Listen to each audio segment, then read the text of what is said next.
Good morning, Spartans. I'm Alexis Gordon. And I'm Harsha Kata. Welcome back to this week's episode of Spartan News. We've got a lot of great stories for you guys this week. But before we get to those, we want to congratulate senior Ainsley Snyder.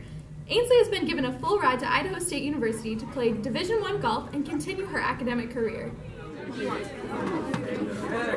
Congratulations, Ainsley.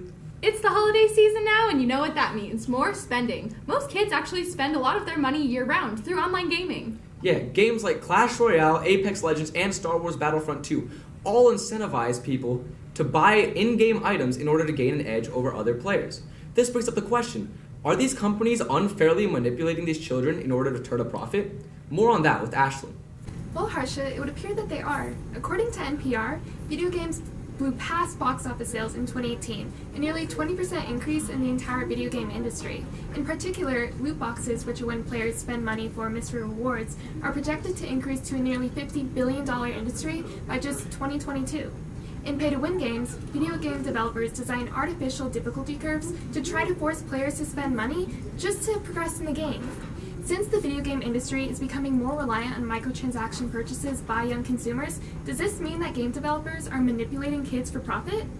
Gamers have reported spending thousands of dollars in in-game purchases, and in a survey of 100 GCA students from all grade levels, over 85.7% of students reported having spent money in real-life video games. I decided to talk to GCA gamers to figure out why. How much have you ever spent on video games? $10. About like $20. Around $25. $75 to $80. $150, something like that, yeah. Like $200. $200 to $300. At least like $1,000. Probably more. I'm here with Aiden Harris, who spent nearly $1,000 on video game purchases. So Aiden, tell me, what compelled you to make these purchases, and what kind of items did you get? These video games, they create like an environment that's very competitive, and all these people, they just want to win at the video game, you know. And a way that they can do that is paying for things, and that will rise them above everyone else who doesn't pay. And because of that, that's how I got into it. I started buying stuff, and I became better, and I liked that. So then, did you ever feel pressured by your friends, or even the game itself, to make those purchases? These video game developers created like an environment that was really like competitive and scared people to like keep on like buying and trying to buy more than their friends. So then, would you agree that video game developers are starting to manipulate kids into making these purchases for more profit? Big time. I'm here with Sydney, who spent nearly $200 on video game purchases. So Sydney, can you tell us why you made those purchases and what kind of items were in them? And within the loot boxes in Overwatch, they were usually the low-ranking cosmetic items, with the occasional rare item thrown in between. Right. Did you ever feel pressure to make those purchases by your friends or even the game itself? Overwatch isn't really designed to pressure players into buying loot boxes because, unlike other games, say like Fortnite, there isn't really the chance of getting like a good item that you might be able to use against other people. They're just skins that make you look different. Would you say that video game developers are manipulating young people to make those purchases and spend money for profit? You're essentially spending money in order just to get that chance at dropping a very rare item that might give you an advantage over other players, which in essence is really just gambling at core. Right. Well, thank you so much for your time and feedback. I'll definitely make sure to be more wary about how I'm spending my money on games from now on.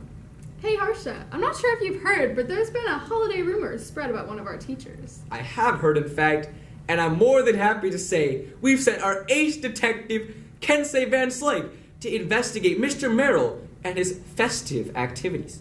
Alright guys, look, Mr. Merrill's right in there.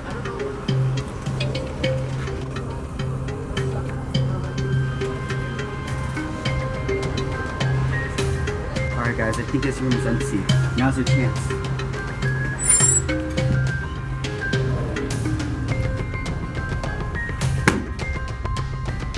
What kind of dog eats carrots, bro? Wait, do you hear that? Get out! Come on, let's go hide it. Get out!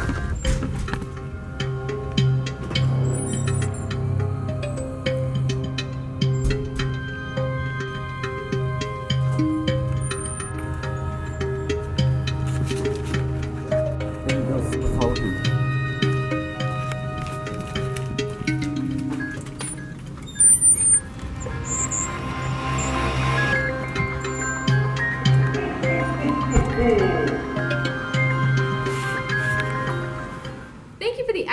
reporting Detective Vance like, and I can't wait to see what great reports you'll have for us next year. Speaking of next year, isn't it crazy that next year marks the end of the 2010s? Yeah, it's crazy how fast it all went by. There have been so many crazy things that have happened in the last decade. PewDiePie became the #1 YouTuber, the MCU happened, and Blockbuster closed. And you can't forget about all those crazy viral trends throughout the years. We've got the Cinnamon Challenge, the ALS Ice Bucket Challenge, and those videos of people getting slapped in the face by cheese. There's been so many, I can't even remember them all. So with the help of the entire broadcast team, let's all remember together. Go for it.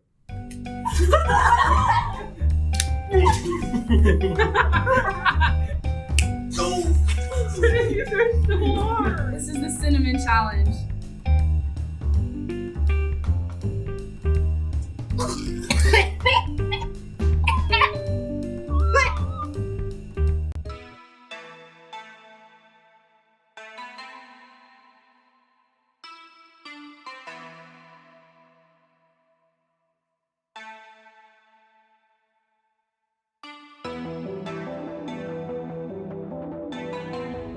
I'm Kensei from the Spartan News, and this is the Super Play.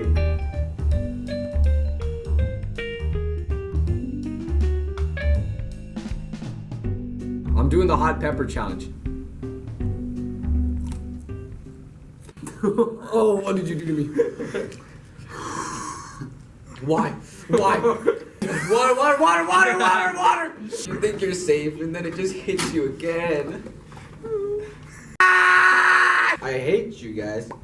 Ooh, those 2 green peppers. They didn't look that menacing, but then look what they've done to me. This decade has been so much fun, and I can't wait to see what the next decade has in store for us. Personally, I'm really excited to head off to college.